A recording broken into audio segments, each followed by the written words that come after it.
ഇന്ന് എനിക്കൊരു off day ആണ്. ഓഫ് ഡേക്ക് ഞാൻ വാപ്പന്റെ അടുത്തേക്ക് പോവാണ്. ഞാൻ ഇങ്ങോട്ട് പുറത്തേക്ക് ഇറങ്ങലും ബസ് വരലും ഒരുമിച്ച്. ബസ്സിന്റെ ഉള്ളിൽ കയറി നോക്കിയപ്പോൾ ഒരൊറ്റ ഈച്ചക്കുട്ടി പോലും ഇല്ല.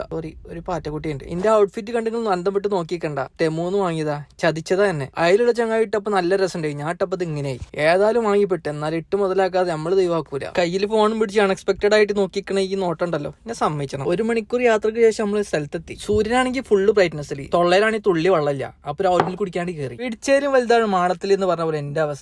ഇതിന്റെ ഉള്ളിൽ ആ സ്പൂണൊന്ന് കുത്തി കയറ്റപ്പെട്ട പാട്. പിന്നെ അതും കുടിച്ച് നമ്മൾ നേരെ വാപ്പന്റെ റൂമിലേക്ക്. ഈ ബിൽഡിങ്ങിലാണ് മൂപ്പർ വെക്കുന്നത്. എന്നാണ് ഈ വാപ്പന്റെ സ്പെഷ്യൽ ആട് ബിരിയാണി ഉണ്ട്. എന്റെ വാപ്പന്റെ ബിരിയാണി ആയതുകൊണ്ട് പറയില്ല, സാധനം നല്ല രസമുണ്ട്. ഒരു ഉറക്കിറങ്ങി പുറത്തേക്ക് ഇറങ്ങിയപ്പോ സൂര്യൻ പിടിച്ച് നല്ലൊരു ഉമ്മച്ചി.